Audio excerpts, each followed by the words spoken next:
Everyone എല്ലാവർക്കും crystal edu ഹബിലോട്ട് സ്വാഗതം. ഇന്നത്തെ ക്ലാസ് വരുന്നത് കറണ്ട് അഫയേഴ്സ് തന്നെയാണ്. UGC പേപ്പർ 1 വരുന്ന നെറ്റിന്റെ പേപ്പർ 1 വരുന്ന കറണ്ട് അഫയേഴ്സ് തന്നെയാണ് ഇന്നത്തെ ക്ലാസ്സും. സോ നമുക്ക് വീഡിയോയിലോട്ട് കടക്കാം.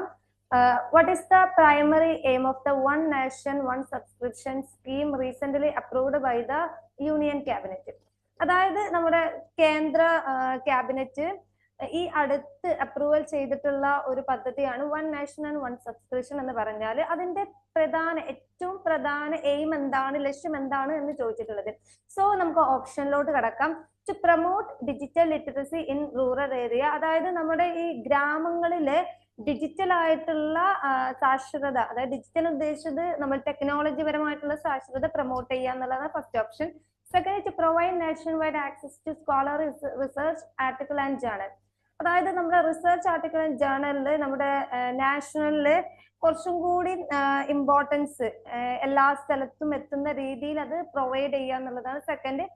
തേർഡ് ഓപ്ഷൻ നോക്കാം, to fund the creation of new academic research journals in India, അതായത് ഈ ജേണലിൽ തന്നെ പുതിയ പുതിയ ഫണ്ട് ഓരോ നമ്മൾ പറയില്ലേ ഓരോ കോഴ്സ് സ്റ്റാർട്ട് ചെയ്യാന്ന് പറയില്ലേ, ആ കോഴ്സ് സ്റ്റാർട്ട് ചെയ്യുന്നെങ്കിൽ ഫണ്ട് വേണം. അപ്പൊ ആ ഫണ്ട് കൊണ്ടുവരുന്നതിനുള്ള കാര്യം എന്ന് പറഞ്ഞിട്ടാണ് മൂന്നാമത്തെ ഓപ്ഷൻ വരുന്നത്. ദെൻ നാലാമത്തെ വരുന്നത് ടു സപ്പോർട്ട്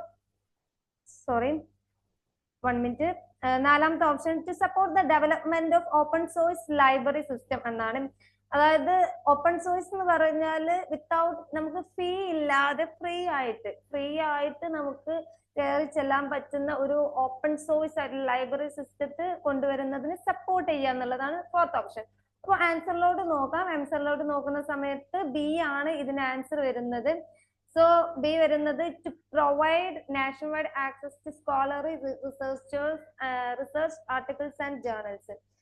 ഇതെന്ന് പറഞ്ഞാല് നമ്മുടെ ഇവിടെയുള്ള scholarly research article and journal അതിന് നമ്മുടെ ഒരു രാജ്യവ്യാപകമായിട്ട് ഇന്റർനാഷണൽ വൈഡ് ആയിട്ട് പ്രവേശനം നൽകുക എന്നുള്ളതാണ്. ഒരു പ്രത്യേക ആക്സസും കാര്യങ്ങളൊക്കെ കൊടുത്തിട്ട് പ്രവേശനം നൽകുക എന്നുള്ളതാണ് ഈ ഒരു വൺ നേഷൻ എന്നുള്ളതിന്റെ ഒരു വൺ സബ്സ്ക്രിപ്ഷൻ ആൻഡ് വൺ നാഷന്റെ ഏറ്റവും പ്രൈമറി എയിം എന്ന് പറഞ്ഞാൽ. സോ നമുക്ക് ഇതിന്റെ ഡീറ്റെയിൽസിലോട്ട് നോക്കാം. ഡീറ്റെയിൽസിലോട്ട് നോക്കുന്ന സമയത്ത് അപ്രൂവൽ ആൻഡ് ഡ്യൂറേഷൻ, ഇത് അപ്രൂവ് ചെയ്തിട്ടുള്ളത് ക്യാബിനറ്റ് ആണ്. ഓഫ്കോഴ്സ് യൂണിയൻ ക്യാബിനറ്റ് ആണ് ഇതിന് അപ്രൂവ് ചെയ്തിട്ടുള്ളത്. സോ ഈ ഒരു സ്കീം 3 വർഷത്തേക്കാണ് അതിന്റെ ഒരു ഡ്യൂറേഷൻ വരുന്നത്, 3 വർഷത്തേക്കാണ് കേട്ടോ. ദെൻ അടുത്തത് കോർഡിനേഷൻ, ഇത് കോർഡിനേറ്റ് ചെയ്തിട്ടുള്ളത് നമ്മുടെ UGCയുടെ അണ്ടറിലുള്ള നമുക്കിത് നോക്കാം. UGCയുടെ അണ്ടറിലുള്ള ഇൻഫ്ലൈബ്നെറ്റ് ആണ് ഇത് കോർഡിനേറ്റ് ചെയ്തിട്ടുള്ളത്. സോ ഓഫ് കോഴ്സ് നമുക്ക് ഇതിന്റെ ഒരു ഫുൾ ഫോം അറിഞ്ഞിരിക്കണം. ഇൻഫ്ലൈബ്നെറ്റ് എന്ന് പറഞ്ഞാൽ ഇൻഫർമേഷൻ ലൈബ്രറി നെറ്റ്വർക്ക് സെന്റർ എന്നാണ്. ഇൻഫർമേഷൻ ലൈബ്രറി നെറ്റ്വർക്ക് സെന്റർ ആണ് ഇൻഫ്ലൈബ്നെറ്റ് എന്ന് പറഞ്ഞാൽ. ഇപ്പൊ UGCയുടെ അണ്ടറിലുള്ള ഇൻഫ്ലൈബ്നെറ്റ് ആണ് ഇത് ഈ ഒരു സ്കീം കോർഡിനേറ്റ് ചെയ്യുന്നത്. സോ അടുത്തത് വെച്ചാല് ഇതിന്റെ ഒബ്ജക്റ്റീവ്, ഇതിന്റെ പ്രധാന ലക്ഷ്യം എന്ന് പറഞ്ഞാല് മെയിൻ ലക്ഷ്യം എന്ന് പറഞ്ഞാൽ ഇന്ത്യയിൽ ഉടനീളമുള്ള ടയർ 2 ടയർ 3 സിറ്റീസ് അവിടെയുള്ള വിദ്യാർത്ഥികൾക്ക്, അവിടെയുള്ള വിദ്യാർത്ഥികളുടെ സ്കോളറി റിസർച്ച് ആർട്ടിക്കൽ ജേർണൽസിന്റെ ഒക്കെ കാര്യത്തിലും കുറച്ചും കൂടെ പ്രയോജനം കിട്ടുന്ന രീതിയിലുള്ള കാര്യങ്ങളാണ് ചെയ്യുന്നത്. സോ അതും എങ്ങനെയാണ് ഡെമോക്രാറ്റിക് ആയിട്ടാണ് ചെയ്യുന്നത്, അതാണ് ഇതിന്റെ മെയിൻ ലക്ഷ്യം. അതായത് ടയർ 2 ടയർ 3 ഉള്ള അവിടെയുള്ള നമ്മുടെ നഗരങ്ങളിൽ അവിടെ താമസിക്കുന്ന സിറ്റീസിൽ താമസിക്കുന്ന വിദ്യാർത്ഥികൾക്കും ഗവേഷകർക്കും പ്രയോജനം ചെയ്യുന്ന രീതിയിൽ ഹൈലി ക്വാളിറ്റി ഉള്ള പ്രയോജനം ചെയ്യുന്ന രീതിയിലുള്ള സ്കോളറി റിസർച്ച് ആൻഡ് ആർട്ടിക്കിൾസ് ആണ് കൊണ്ടുവരിക എന്നുള്ളതാണ് അവരുടെ മെയിൻ ലക്ഷ്യം. അപ്പൊ നമ്മുടെ മൈൻഡിൽ വരും എന്താണ് ഈ ടയർ 2 ആൻഡ് ടയർ 3 സിറ്റീസ് എന്ന് പറഞ്ഞാല്. ഈ ടയർ 2 ടയർ 3 സിറ്റീസ് എന്ന് പറഞ്ഞാല് ഒന്നുമില്ല, ഈ ടയർ 2 എന്ന് പറഞ്ഞാല് ഒരു 50,000-നും 1,00,000-നും ഇടയിലുള്ള ജനങ്ങൾ താമസിക്കുന്ന സിറ്റീസ് ആണ് ഈ പറഞ്ഞ ടയർ 2 സിറ്റീസ് എന്ന് പറയുന്നത് 50,000-നും 1,00,000-നും ഇടയിൽ ജനങ്ങൾ താമസിക്കുന്ന പോപ്പുലേഷൻ ഉള്ള ജനങ്ങൾ താമസിക്കുന്ന ഉദ്ദേശിച്ച പോപ്പുലേഷൻ ഉള്ള സിറ്റീസിനെയാണ് നമ്മൾ ടയർ 2 സിറ്റീസ് എന്ന് പറയുന്നത്. ഇപ്പൊ എക്സാമ്പിൾ പറയുകയാണെങ്കിൽ അഫ്കോഴ്സ് നമ്മളെ കേരളത്തിലുള്ള കൊച്ചി വരും. കൊച്ചി ടയർ 2 സിറ്റി ആണ് വരുന്നത്, കൊച്ചി വരുന്നത്. ദെൻ റായ്പൂർ ഉണ്ട്, അജ്മീർ ഉണ്ട്, ജംഷഡ്പൂർ ഉണ്ട്, വിശാഖപട്ടണം ഉണ്ട്. ഇതൊക്കെ ടയർ 2 സിറ്റീസ് ആണ്. ഇനി ടയർ 3 സിറ്റീസ് എന്ന് പറയുകയാണെങ്കിൽ 20,000-നും അതുപോലെ തന്നെ 50,000-നും ഇടയിൽ പോപ്പുലേഷൻ ഉള്ളതാണ് ടയർ 3 സിറ്റീസ് എന്ന് പറയുന്നത്. എക്സാമ്പിൾ പറയുകയാണെങ്കിൽ നമുക്ക് കോയമ്പത്തൂർ പറയാം. കോയമ്പത്തൂർ ഉണ്ട്, അതുപോലെ നാഗ്പൂർ ഉണ്ട്, പാറ്റ്ന ഉണ്ട്, ദെൻ ഭോപ്പാൽ ഉണ്ട്. ഇതൊക്കെയാണ് ടയർ 3 സിറ്റീസ്. അപ്പോൾ ടയർ 2 ടയർ 3 സിറ്റീസിലുള്ള സ്റ്റുഡൻസിന് കുറച്ചും കൂടെ അവർക്ക് യൂസ്ഫുൾ ആകുന്ന രീതിയിലുള്ള കാര്യങ്ങൾ, അതാണ് ഇതിന്റെ മെയിൻ ലക്ഷ്യം. അതും ഡെമോക്രാറ്റിക് ആയിട്ട് കൊണ്ടുവരിക എന്നുള്ളതാണ് കേട്ടോ. അപ്പൊ ഇതൊക്കെയാണ് ഇതിന്റെ മെയിൻ ഇത്. ഇനി അടുത്തതിലോട്ട് നോക്കാം. ജസ്റ്റ് മിനിറ്റ്, ഇതൊന്ന് ഇറേസ് ചെയ്തേട്ടെ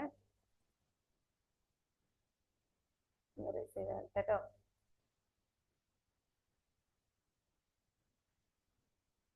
ഇനി ഇതിലേക്ക് എങ്ങനെ ആക്സസ്, ഇതിന്റെ ആക്സസ് ടു റിസോഴ്സസ് കാര്യങ്ങളൊക്കെ എന്ന് പറഞ്ഞാല് മെയിൻ ആയിട്ട് ഇത് 13,000-ലധികം എന്താണ് ഉയർന്ന സ്വാധീനമുള്ള ജേണലുകൾ ഇതിലുണ്ട്.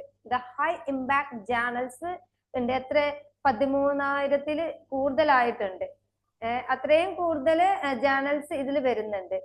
സോ ഇനി അടുത്ത എന്താണ്, ഇതിലോട്ട് കൊളാബറേറ്റ് ചെയ്തിട്ടുള്ളത് 30-ലധികം ഇന്റർനാഷണൽ പബ്ലിഷേഴ്സ് ഇതിന് കൊളാബറേഷൻ ചെയ്തിട്ടുണ്ട്. അവരുടെ സഹകരണമുണ്ട്, പ്രധാന സഹകരണമുണ്ട്. അത് 30-ലധികം ഇന്റർനാഷണൽ പബ്ലിഷേഴ്സിന്റെ ഒരു പ്രധാന സഹകരണമുണ്ട്. ഇനി ഇത് ആർക്കാണ് ബെനിഫിറ്റ് ആയിട്ട് കിട്ടുന്നത്? 63,000, അതായത് 6,300 ഇൻസ്റ്റിറ്റ്യൂട്ടിലധികം അധികം നമ്മൾ ടാർഗറ്റ് ചെയ്യുന്നുണ്ട്. ഇത്രയും ഇൻസ്റ്റിറ്റ്യൂട്ടിൽ നമ്മൾ ടാർഗറ്റ് ചെയ്യുന്നുണ്ട്. ദെൻ ഇതൊരു 1.8 കോടി സ്റ്റുഡൻസിലധികം ഇവർക്ക് ഇതിൽ ആക്സസ് കിട്ടും. ഇതിൽ സ്റ്റുഡൻസ് മാത്രമല്ല വരുന്നത്, സ്റ്റുഡൻസ് വരുന്നുണ്ട്, ഫാക്കൽറ്റീസ് വരുന്നുണ്ട്, റിസർച്ചേഴ്സ് വരുന്നുണ്ട്. അപ്പോൾ ഒരു 1.8 കോടിയിലധികം സ്റ്റുഡൻസ് ഫാക്കൽറ്റീസിനൊക്കെ ഈ ഒരു സ്കീമിന്റെ ആക്സസ് പ്രൊവൈഡ് ചെയ്യുന്നുണ്ട്. അപ്പൊ നോക്കുമ്പോൾ ഇൻസ്റ്റിറ്റ്യൂട്ട് നോക്കുകയാണെങ്കിലോ 63,000-ലധികം ഇൻസ്റ്റിറ്റ്യൂട്ടിനെ ഇതിന് ടാർഗറ്റ് ചെയ്യുന്നുണ്ട്. സോ ഇത്രയൊക്കെയാണ് ഡീറ്റെയിൽഡ് ആയിട്ടുള്ളത്. അപ്പോൾ ഈ ഒരു ക്വസ്റ്റ്യൻ നിങ്ങൾക്ക് വരാൻ ചാൻസ് ഉള്ളതാണ്. സോ നിങ്ങൾ എന്തായാലും ഇത് മിസ് ചെയ്യരുത്, ഈ ഒരു മാർക്ക് നിങ്ങൾ കളയും ചെയ്യരുത്. പിന്നെ എല്ലാം എന്റെ വീഡിയോയിലും പറയുന്നത് പോലെ തന്നെ നെക്സ്റ്റ് ഇയറിലോട്ട് നെറ്റിന് പ്രിപ്പയർ ചെയ്യുന്ന സ്റ്റുഡൻസിന് വേണ്ടിയിട്ട് ഒരു സ്ക്വാഷ് ടെസ്റ്റ് നമ്മൾ കണ്ടക്ട് ചെയ്യുന്നുണ്ട്. പേപ്പർ 2 ഹിസ്റ്ററി ഉള്ളവരാണെങ്കിൽ 21 ഡിസംബറിൽ അതിന്റെ എക്സാം വരുന്നുണ്ട്. അതുപോലെ തന്നെ പേപ്പർ 1 നമ്മൾ 27 ഡിസംബറിലോട്ടുമാണ് വെച്ചിട്ടുള്ളത്. ഡെഫിനറ്റ്ലി നിങ്ങൾ അത് അറ്റംപ്റ്റ് ചെയ്യണം. ദെൻ അതിന്റെ രണ്ടിന്റെയും ഫസ്റ്റ് ഒരു സ്റ്റെപ്പ് എന്നുള്ള രീതിയിലുള്ള ഗൂഗിൾ ഫോം അത് ഞാൻ അടിയിൽ കമന്റിൽ പിൻ ചെയ്യാം. ജസ്റ്റ് ചെക്ക് ചെയ്ത് നോക്കാം. നിങ്ങൾ ആരും അത് മിസ് ചെയ്യരുത് കേട്ടോ. Thank you.